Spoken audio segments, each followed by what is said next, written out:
हम लोग आगे स्टडी करेंगे लंबाइयों का परिसर, रेंज ऑफ लेंथ। हमें विश्व में जो पिंड दिखाई देते हैं उन पिंडों की आमापों में अंतर का एक विस्तृत परिसर है, यानी एक विस्तृत रेंज है, जिसमें एक ओर 10⁻⁻14 मीटर कोट की आमाप का किसी परमाणु का सूक्ष्म नाभिक है, तो दूसरी ओर 10⁻26 मीटर कोट की आमाप का द्रव्यमान विश्व का परिसर है। 2.3 में इनमें से कुछ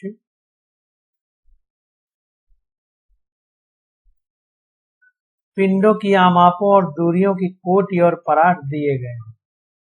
अत्यंत सूक्ष्म, और देखिए कोटि का मतलब होता है जो 10 की घात में लिखा जाता है, और परास मतलब किससे किसके बीच जो रेंज है, जैसे 10⁻⁻2 से 10⁻⁻5, तो ये रेंज हो जाएगी। अत्यंत सूक्ष्म और बहुत बड़ी दूरियों के मापन के लिए हम लंबाई के कुछ विशिष्ट मात्रक भी उपयोग में लाते हैं। ये हैं जैसे एक फर्मी, इसको स्मॉल f से डिनोट करेंगे, 1f = 10⁻⁻15 मीटर। 1 एंगस्ट्रॉम, 1 a के ऊपर 0 लगा के इसको डिनोट करेंगे, 10⁻10 मीटर। एक खगोलीय मात्रक यानी 1 एस्ट्रस यूनिट AU से डिनोट करेंगे, इसको इंग्लिश में देख लेते हैं।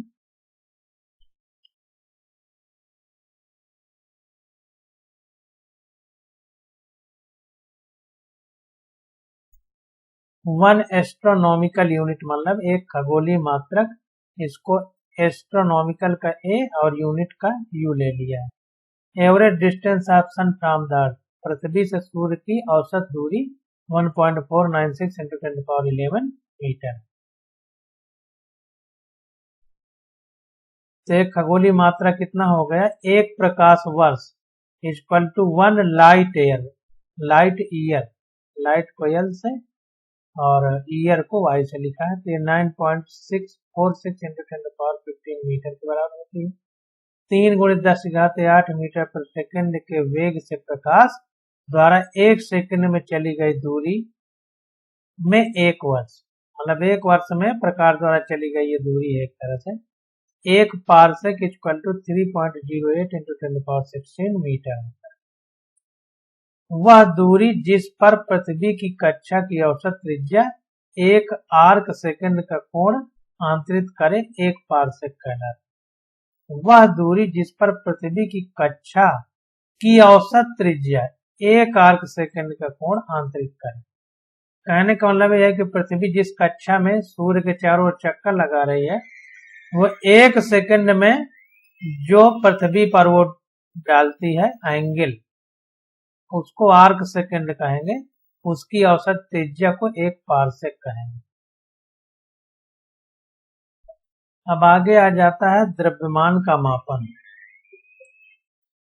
Measurement of mass.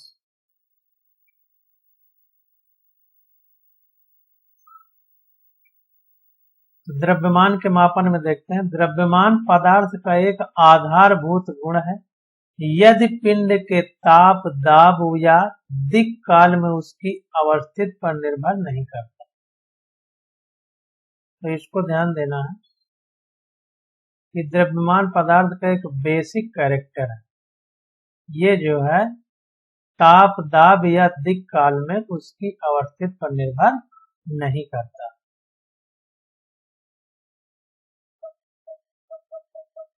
इंग्लिश में देख लेते हैं, mass is a basic property of matter, पदार्थ की मूलभूत प्रॉपर्टी है। It does not depend on the temperature, pressure और लोकेशन, यह तापमान, दाब और उसकी स्थिति पर निर्भर नहीं करती। Of the object in space, कि वो खाली जगह यानी स्पेस यानी आकाश में या दिक् स्थान, इसे कोई हिंदी में कह रहा है, में वो कहाँ पर स्थित है, इस पर निर्भर नहीं करता है। आगे देखते हैं द्रव्यमान का एसआई मात्रक किलोग्राम है। इसे प्लैंक नियतांक एच के नियत संख्यात्मक मान 6.62607015 × 10⁻³ को लेकर, जो कि जूल सेकंड मात्रक में व्यक्त है, से परिभाषित किया गया है। मात्रक joule into second kg metre square पर सेकंड के समान है, जहां मीटर और सेकंड को C और डेल्टा न्यू सीजीएम के पदों में परिभाषित किया जाता है। अब लंबाइयों के परिसर एवं कोटि देख लेते हैं। तो प्रोटॉन की माप, प्रोटॉन जो है इसको मीटर में सब दिया गया है, 10⁻⁻15 मीटर है प्रोटॉन की माप। परमाणुवीय नाभिक कितना है, 10⁻14 मीटर। किसी प्ररूपी जीवाणु की लंबाई यानी बैक्टीरिया है, उसकी लंबाई क्या है, 10⁻8। प्रकाश की तरंग दैर्ध्य यानी लैम्डा 10⁻7 मीटर। लाल रुधिर कणिका यानी लाल रक्त कणिका आरबीसी जिसको कहते हैं, 10⁻5 मीटर। किसी कागज की मोटाई 10⁻4 मीटर। समुद्र तल से माउंट एवरेस्ट की ऊंचाई 10⁻4 मीटर। पृथ्वी की त्रिज्या 10⁻7 मीटर। चंद्रमा की पृथ्वी से दूरी 10⁻8 मीटर। सूर्य की पृथ्वी से दूरी 10⁻11 मीटर। सूर्य से प्लूटो की दूरी 10⁻13 मीटर। आकाश गंगा की माप 10⁻21 मीटर। पृथ्वी से एंड्रोमेडा मंदाकिनी की दूरी 10⁻22 मीटर और प्रेक्षणीय विश्व की परिसीमा तक की दूरी 10⁻26। इसको याद नहीं करना है, दिया गया इसलिए पढ़ लिया गया। अब देखिए, परमाणु और अणुओं के द्रव्यमानों के संबंध में किलोग्राम एक सार्वजनिक मात्रक नहीं, अतः अणुओं, अब देखिए परमाणु और अणुओं के द्रव्यमान, परमाणु और अणु बहुत छोटे हैं तो उनको किलोग्राम में नहीं तौला जा सकता, इसीलिए परमाणु और अणुओं के द्रव्यमानों के संबंध में किलोग्राम एक सुविधाजनक मात्रक नहीं है। अतः अणुओं परमाणुओं के द्रव्यमान व्यक्त करने के लिए द्रव्यमान के एक महत्वपूर्ण मानक मात्रक जिसे एकीकृत परमाणु संहति मात्रक यानी यू कहते हैं का प्रयोग करते हैं, जिसकी स्थापना परमाणुओं के द्रव्यमानों को इस प्रकार व्यक्त करने के लिए की गई। तो देखिए, इंग्लिश में लिखा गया यूनिफाइड एटॉमिक मास यूनिट, जिसको यू कहा गया है, हिंदी में एकीकृत परमाणु संहति मात्रक है। तो यहाँ पर देखिए, एक एकीकृत परमाणु संहति मात्रक बराबर 1 यूनिट बराबर इलेक्ट्रॉनों की संहति कामा कार्बन समस्थानिक C612 लिया गया है यहाँ पर के एक परमाणु के द्रव्यमान का 1/12वां भाग, ये बराबर आएगा 1.66 × 10⁻27 kg। तो ये एक एकीकृत परमाणु संहति का मात्रक 1 यूनिट बराबर 1.66 × 10⁻27 kg है। तो सामान्य वस्तुओं के द्रव्यमान मापन के लिए हम उसी तरह की सामान्य तुला का प्रयोग करते हैं जैसे परचून की दुकान में पाई जाती है। विश्व में पाए जाने वाले विशाल पिंडों जैसे ग्रहों, तारों आदि के द्रव्यमान ज्ञात करने के लिए हम न्यूटन के गुरुत्वाकर्षण के नियम का प्रयोग करते हैं। देखिए अध्याय 8। तो अध्याय 8 में हम पढ़ेंगे अति सूक्ष्म कणों जैसे परमाणुओं, अवपरमाणु कणों आदि के लघु द्रव्यमानों के मापन के लिए हम द्रव्यमान स्पेक्ट्रम लेखी का प्रयोग करते हैं, जिसमें एक समान विद्युत एवं चुंबकीय क्षेत्र में गतिमान आवेशित कणों के प्रक्षेप पथ की त्रिज्या उस कण के द्रव्यमान के अनुपाती होती है। तो कह रहा है कि अति सूक्ष्म कणों जैसे परमाणुओं और परमाणु कणों आदि के लघु द्रव्यमानों के मापन के लिए हम द्रव्यमान स्पेक्ट्रम लेखी का प्रयोग करते हैं, जिसमें एक समान विद्युत एवं चुंबकीय क्षेत्र में गतिमान आवेशित कणों के प्रक्षेप पथ की त्रिज्या उस कण के द्रव्यमान के अनुपाती होती है। तो कहने का मतलब ये है कि मान लीजिए ये हमारा विद्युत क्षेत्र है जिसको ई कहेंगे, और मान लीजिए ये हमारा चुंबकीय क्षेत्र है जिसको बी कहेंगे।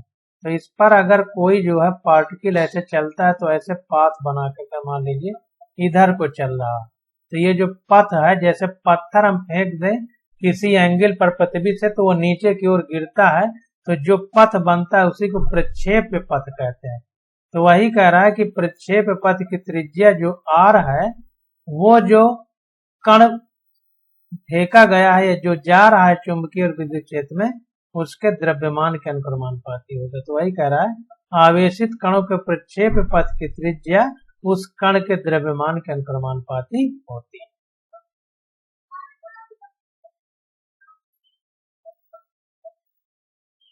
अब द्रव्यमानों के परास मतलब रेंज ऑफ मास। तो विश्व में हम जो पिंड देखते हैं उनके द्रव्यमानों में अंतर का एक अत्यंत विस्तृत परिसर है। एक और इलेक्ट्रॉन जैसा सूक्ष्म कण है जिसका द्रव्यमान 10⁻⁻30 kg कोटि का है। तो दूसरी ओर लगभग 10⁻55 kg का ज्ञात विश्व है। सारणी 2.4 में विभिन्न द्रव्यमानों के कोटि और परास दिए गए हैं। पढ़ लेना है, इनको याद करने की जरूरत नहीं है। इलेक्ट्रॉन 10⁻30 किलोग्राम, प्रोटॉन 10⁻27, यूरेनियम परमाणु 10⁻25, लाल रक्त कोशिका 10⁻13, धूल का कण 10⁻9, वर्षा की बूंद 10⁻6, मच्छर 10⁻5, अंगूर 10⁻3, मानव 10⁻2, ऑटोमोबाइल 10⁻3, बोइंग 747 वायुयान 10⁻8, चंद्रमा 10⁻23, पृथ्वी 10⁻25, सूर्य 10⁻30, आकाश गंगा मंदाकिनी 10⁻41, प्रेक्षणीय विश्व 10⁻55 kg ये द्रव्यमान।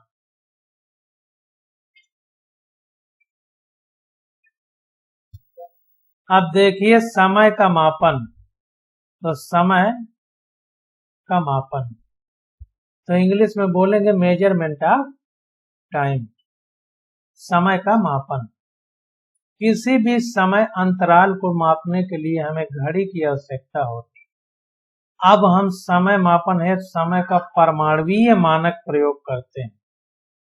अब हम समय मापन है समय का परमाणुीय मापन प्रयोग करते हैं जो सीजियम परमाणु में उत्पन्न आवर्त कंपनों पर आधारित। तो अब पुराना जमाना चला गया, अब हम लोग समय को मापन के लिए परमाणुीय मानक का उपयोग करते हैं। इंग्लिश में इसको बोलेंगे एटॉमिक स्टैंडर्ड ऑफ टाइम। इसमें सीजियम परमाणु के जो घड़ी होती है उसमें सीजियम लगा रहता है, सीजियम क्लॉक। इसी को एटॉमिक क्लॉक या मतलब परमाणु घड़ी बोलेंगे। तो यही राष्ट्रीय मानक के रूप में प्रयुक्त सीजियम घड़ी, जिसे परमाणु घड़ी भी कहते हैं, का आधार है। ऐसे मानक अनेक प्रयोगशालाओं में उपलब्ध है। सीजियम परमाणु घड़ी में 1 सेकंड सीजियम 133 परमाणु के निम्नतम ऊर्जा स्तर के 2 अति सूक्ष्म स्तरों के मध्य संक्रमण के तदनुरूपी विकिरणों के 9, 192, 631, 770 कंपनों के लिए आवश्यक। तो हमने बताया था कि सीजियम का जो परमाणु है अंदर न्यूक्लियस होगा, उसके पास बाहर इलेक्ट्रॉन चक्कर लगा रहे होंगे। तो जो इलेक्ट्रॉन चक्कर लगा रहे हैं तो उनको जब ऊर्जा दी जाती है या ऊर्जा जब दी जाएगी तो अगली कक्षा में वो उछल के जाएंगे या ऊर्जा निकाल ली जाएगी तो ऊपर वाली कक्षा से उछल के नीचे वाली में आएंगे। तो जब वो आते हैं तो उनकी जो कंपन है, आवृत्ति है, उसके आधार पर हम लोग इस परमाणु घड़ी का यूज करते हैं। तो वही कह रहा है कि सीजियम परमाणु घड़ी में 1 सेकंड सीजियम 133, ये सीजियम जो उसके आइसोटोप हैं, तो एक सीजियम 133 है तो उसकी बात कर रहा है। तो परमाणु के निम्नतम ऊर्जा स्तर के 2 अति सूक्ष्म स्तरों के मध्य संक्रमण, मतलब उछल के ऊपर गया या उछल के नीचे आया, तो 2 ऊर्जा स्तरों के बीच संक्रमण, इसको हाइब्रिडाइजेशन कहेंगे, या उछल के ऊपर जाना नीचे जाना, ये मतलब के तदनुरूपी विकिरण। तो उससे जो हम उछल के जब नीचे वाली कक्षा में आएगा तो जो ऊष्मा लेकर के ऊपर गया था उसको निकालेगा, तो वही विकिरण के रूप में निकलेगी। तो जो कंपन होंगे उन कंपनों में 9, 192, 631, 770 ये पूरा इकाई दहाई करके आप पढ़िएगा। तो कंपनों के लिए आवश्यक 1 सेकंड, तो 1 सेकंड जब इतने कंपन को हम 1 सेकंड मान लेते हैं। इस सीजियम परमाणु घड़ी की समय दर को सीजियम परमाणु के कंपन ठीक उसी प्रकार नियंत्रित करते हैं जैसे संतुलन चक्र के कंपन। सामान्य कलाई घड़ी को अथवा छोटे क्वार्ट्ज क्रिस्टल के कंपन किसी क्वार्ट्ज कलाई घड़ी को करते हैं। तो ये जो कंपन है ये 1 सेकंड के बराबर होंगे। और कह रहा है इस सीजियम परमाणु घड़ी की समय दर को सीजियम परमाणु के कंपन ठीक उसी प्रकार नियंत्रित करते हैं जैसे संतुलन चक्र के कंपन सामान्य कलाई घड़ी को अपने छोटे क्वार्ट्ज क्रिस्टल के कंपन किसी क्वार्ट्ज कलाई घड़ी को करते हैं। जैसे छोटे क्वार्ट्ज क्रिस्टल इसमें हमारी घड़ी में लगे रहते हैं, जैसे कंपन को नियंत्रित करते हैं वैसे सीजियम घड़ी में भी कंपन को नियंत्रित करते हैं सीजियम के परमाणु। सीजियम परमाणु घड़ियां अत्यंत यथार्थ होती हैं, मतलब एकदम करेक्ट टाइम बताती हैं। सिद्धांततः ये एक सुबाह्य मानक उपलब्ध कराती हैं। 4 सीजियम परमाणु घड़ियों के माध्यम से समय अंतराल के राष्ट्रीय मानक सेकंड का अनुरक्षण किया जाता है। तो 4 सीजियम घड़ियों के माध्यम से समय अंतराल के राष्ट्रीय मानक सेकंड का अनुरक्षण किया जाता है। समय के भारतीय मानक के अनुरक्षण के लिए नई दिल्ली की राष्ट्रीय भौतिकी प्रयोगशाला में एक सीजियम घड़ी लगाई गई। हमारे देश में सभी भौतिक मानकों जिसमें समय और आवृत्ति आदि के मानक भी शामिल हैं के अनुरक्षण और सुधार का दायित्व NPL का है। ध्यान दें कि भारतीय मानक समय IST जिसको कहेंगे इन 4 घड़ियों के समुच्चय से जुड़ा है। अब देखें यहाँ इंग्लिश में NPL है, उसका फुल फॉर्म है नेशनल फिजिकल लेबोरेटरी। तो NPL जो लिखा गया है नेशनल फिजिकल लेबोरेटरी बोलेंगे उसको। और IST शब्द जो था IST उसका मतलब है इंडियन स्टैंडर्ड टाइम IST।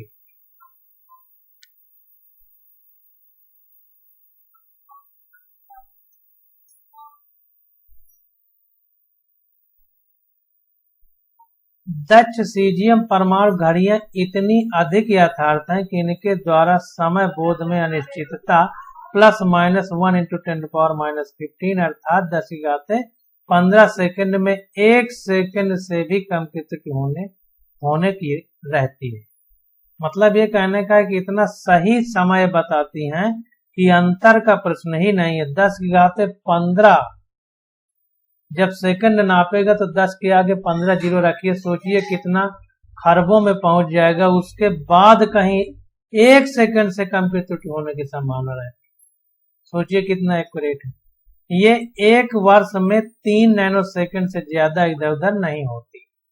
समय मापन की इस आश्चर्यजनक यथार्थता को ध्यान में रखकर ही लंबाई की SI मात्रक को प्रकाश द्वारा 1/299 सेकंड में चलित दूरी के रूप में व्यक्त किया गया है। 2.1 में ऊपर दिखाया गया। विश्व में होने वाली घटनाओं के समय अंतरालों में अंतर का परिसर बहुत व्यापक है। 2.5 कुछ प्रारूपिक समय अंतरालों के परास और कोटि दर्शाती है। 2.5 नीचे दी गई होगी, उसको देखेंगे। 2.3 एवं 2.5 में दर्शाई गई संख्याओं में आश्चर्यजनक अनुरूपता है।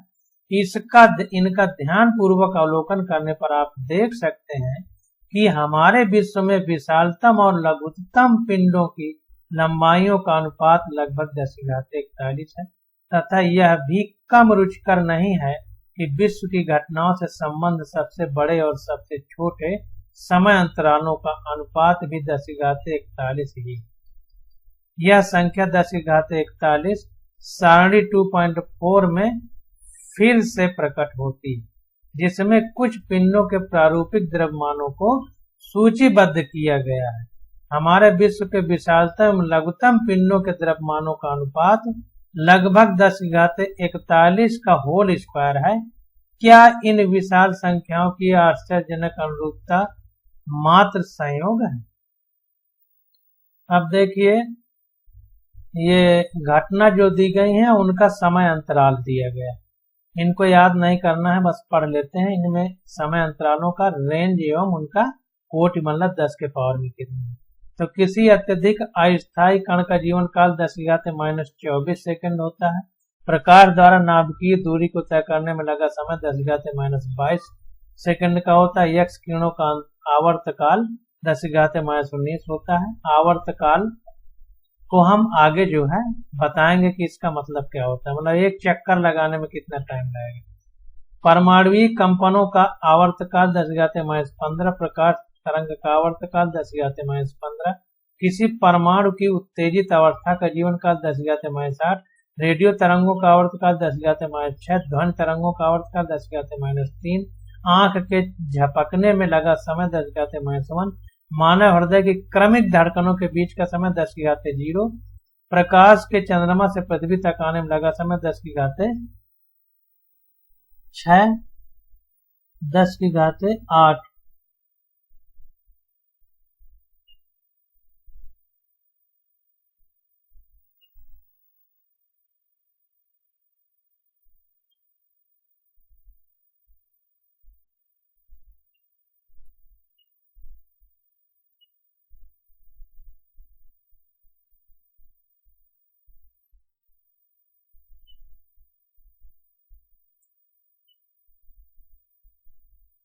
10⁸ है ये भी।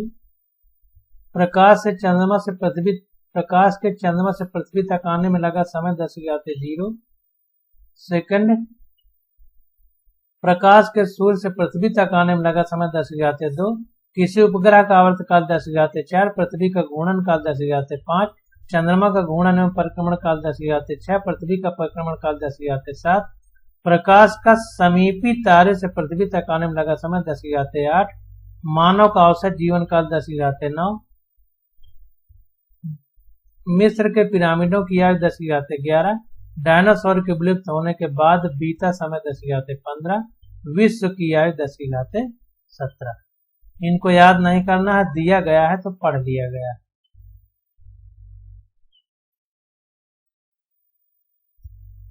अब आगे देखते हैं यथार्थता, यंत्रों की परिशुद्धता एवं मापन में त्रुटि।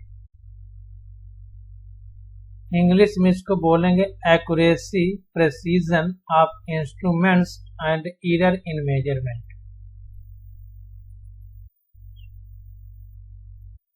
तो यथार्थता, यंत्रों की परिशुद्धता एवं मापन में त्रुटि। मापन समर्थ प्रायोगिक विज्ञान एवं प्रौद्योगिकी का मूल आधार। किसी भी मापन यंत्र के सभी मापन के परिणामों में कुछ न कुछ अनिश्चितता रहती ही। यह अनिश्चितता ही त्रुटि कहलाती।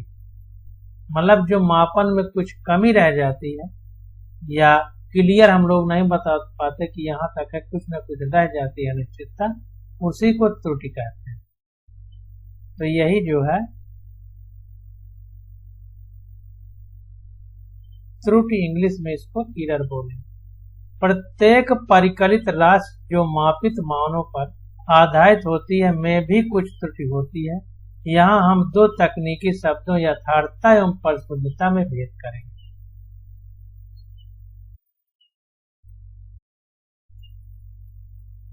तो यथार्थता एवं परिशुद्धता, यथार्थता मतलब एक्यूरेसी, शुद्धता मतलब प्रेसिजन।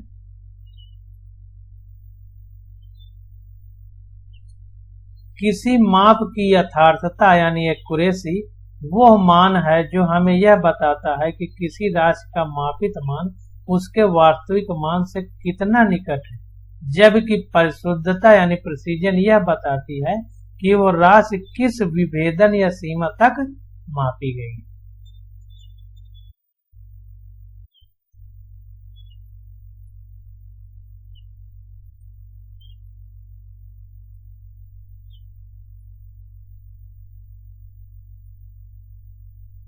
तो ये बहुत इंपॉर्टेंट है कि किसी माप की यथार्थता यानी एक्यूरेसी वो मान है जो हमें यह बताता है कि किसी राशि का मापित मान उसके वास्तविक मान से कितना निकट है, मतलब जो होना चाहिए वो कितना करीब तक मापता है। जबकि परिशुद्धता यानी प्रिसीजन यह बताती है कि वो राशि किस विभेदन या सीमा तक मापी गई, किस सीमा तक उसको मापा गया।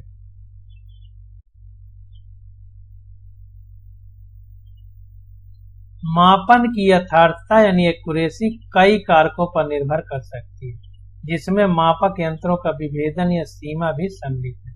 उदाहरण के लिए माना कि किसी लंबाई का वास्तविक मान 3.678 सेंटीमीटर है। एक प्रयोग में 0.1 सेंटीमीटर विभेदन का मापक यंत्र प्रयोग करके इसका मान 3.1 सेंटीमीटर मापा गया। कहने का मतलब यह है कि पॉइंट के एक अंक बाद तक ये नाप पाता है, तो पॉइंट एक अंक तक मापा, जबकि 3.678 है, मतलब 3 अंक तक नापना चाहिए। इसका मतलब नापने में कोई न कोई त्रुटि रह जाएगी।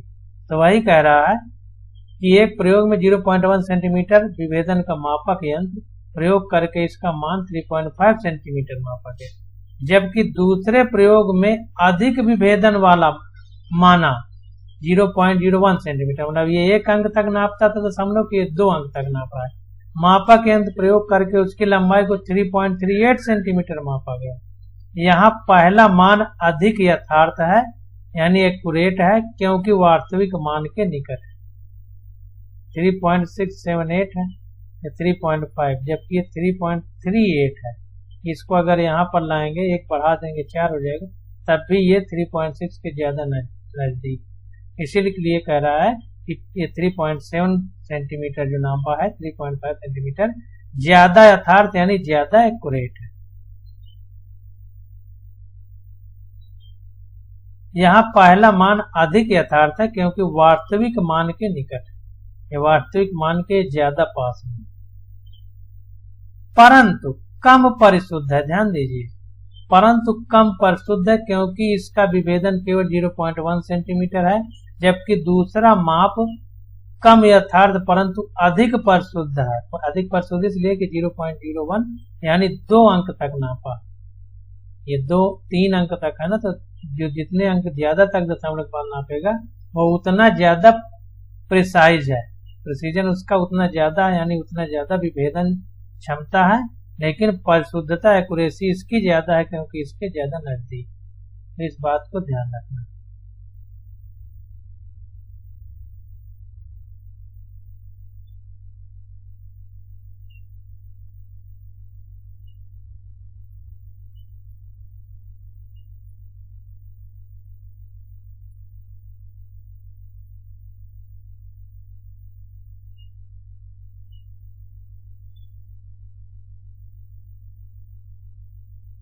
तो ये लाइनें इंपॉर्टेंट है, इसको अंडरलाइन कर लिए।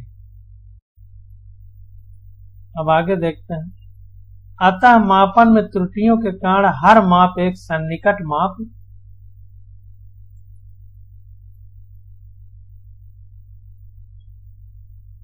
सामान्यतः मापन में आई त्रुटियों को मुख्य रूप से निम्नलिखित 2 श्रेणियों में वर्गीकृत किया जा सकता है।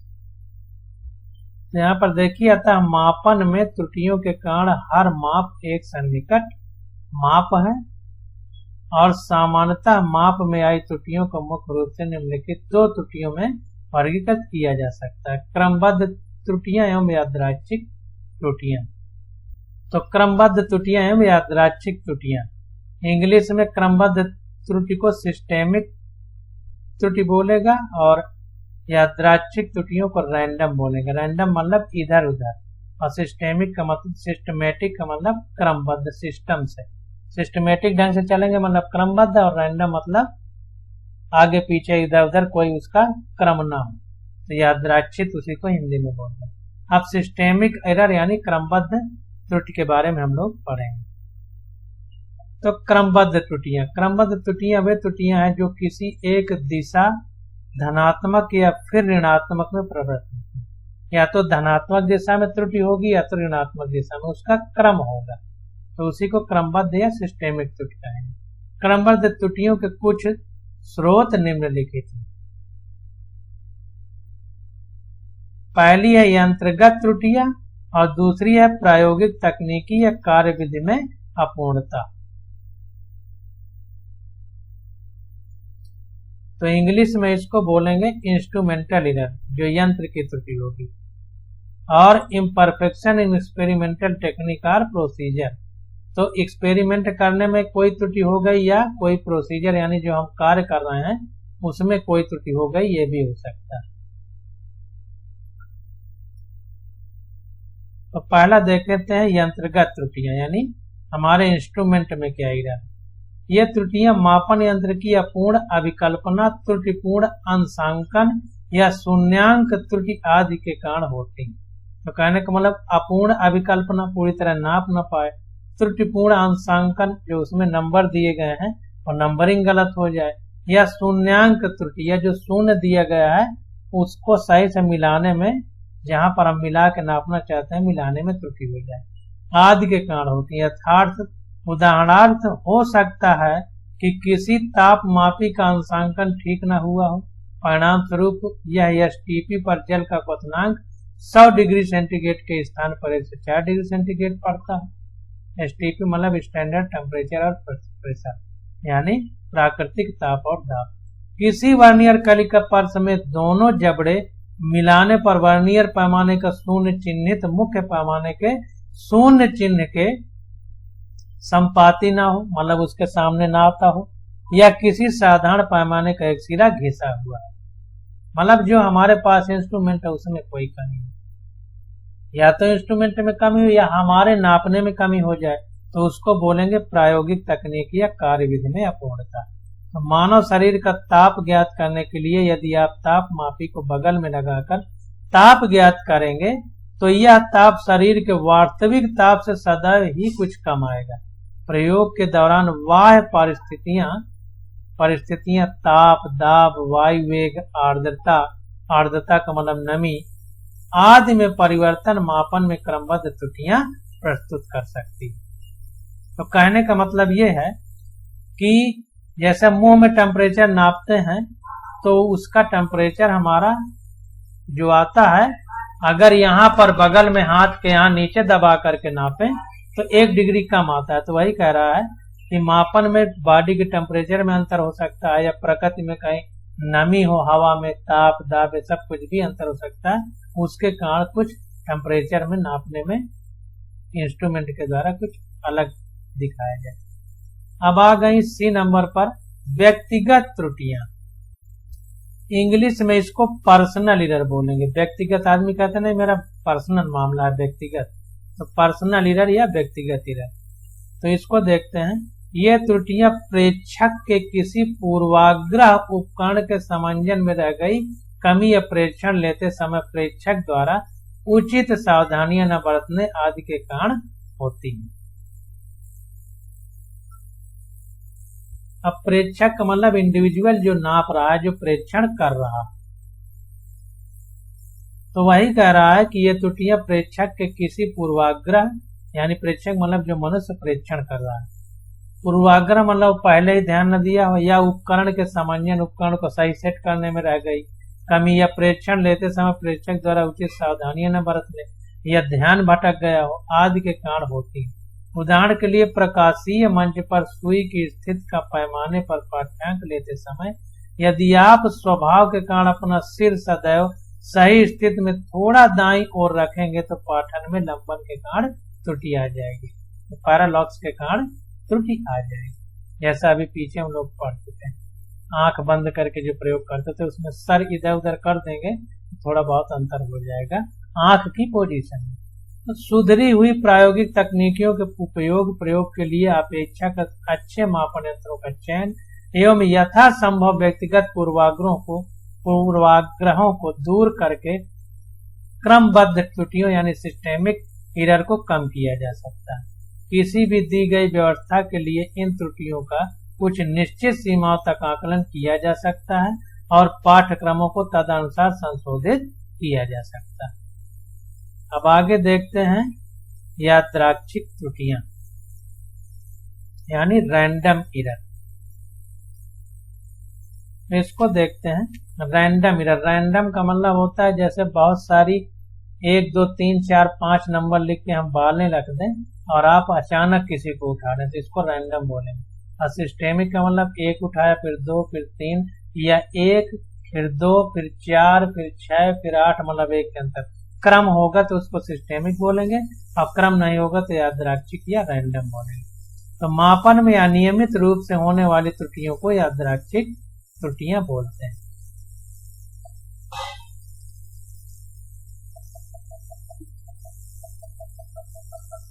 और इसीलिए चिन्ह और परिमाण में यादृच्छिक यानी साइन और मैग्नीट्यूड में ये यादृच्छिक यानी रैंडम है। यादृच्छिक त्रुटियां प्रायोगिक अवस्थाओं जैसे ताप, वोल्टता प्रदाय, प्रयोग व्यवस्था के यांत्रिक कंपन आदि में होने वाले यादृच्छिक तथा अननुमेय उतार चढ़ाव के कारण तथा पाठ्यांक के समय प्रेक्षक द्वारा की गई पूर्वाग्रह रहित व्यक्तिगत त्रुटियों आदि के कारण होती है। उदाहरण के लिए कोई व्यक्ति एक ही प्रेक्षण को बार बार दोहराए तो संभव है कि हर बार उसका पाठ्यांक भिन्न। तो यादृच्छिक त्रुटि का एक तरह से ये उदाहरण हो जाएगी। कोई भी प्रैक्टिकल हम बार बार करें और बार बार उसको नापने में कुछ अलग उत्तर है।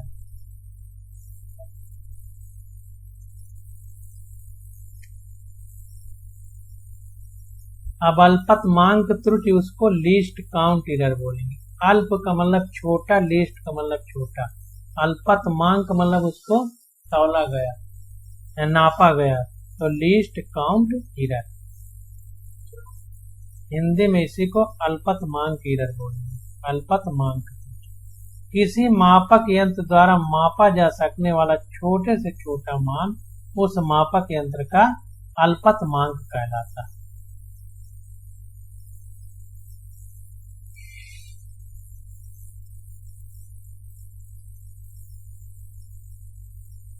किसी मापक यंत्र द्वारा लिए गए सभी पाठ्यांक या मापित मान उसके अल्पतमांक तक ही सही होते हैं। जितना कम से कम नाप सकेगा तो वहीं तक वो सही होंगे। उसके अगर आगे नापेंगे तो उसमें त्रुटि आ जाएगी। तो वही कह रहा है कि अल्पतमांक त्रुटि एक ऐसी त्रुटि होती है जो मापक यंत्र के विभेदन से संबद्ध होती है। उदाहरण के लिए किसी वर्नियर कैलिपर्स का अल्पतमांक 0.01 सेंटीमीटर है, किसी गोलाई मापी का अल्पतमांक 0.01 सेंटीमीटर हो सकता है। अल्पतमांक त्रुटि को यादृच्छिक यानी रैंडम त्रुटियों की श्रेणी में एक सीमित परिमाण तक ही रखा जा सकता है। यह त्रुटि क्रमबद्ध और यादृच्छिक दोनों ही हो सकती, दोनों ही के साथ होती है। तो जो रैंडम एरर है यह क्रमबद्ध और यादृच्छिक कह रहा है। अल्पतमांक जो त्रुटि है ये जो है क्रमबद्ध भी हो सकती है और रैंडम यानी यादृच्छिक भी हो सकती है। दोनों में इसको रख सकते हैं लीस्ट काउंट एरर। यदि हम लंबाई मापने के लिए मीटर स्केल का उपयोग करते हैं तो मीटर स्केल में अंकन 1 मिलीमीटर अंतराल पर होता है। तो मीटर स्केल में जो अंकन होता है वो 1 मिलीमीटर स्केल अंतराल पर होता है। अधिक परिशुद्ध मापन यंत्रों के प्रयोग करके प्रायोगिक तकनीक में सुधार आदि के द्वारा हम अल्पतमांक त्रुटि को कम कर सकते हैं। तो अगर अल्पतमांक त्रुटि को कम करना है तो ज्यादा शुद्ध नापने वाले यंत्र का उपयोग कर लें। प्रेक्षणों को कई बार दोहराने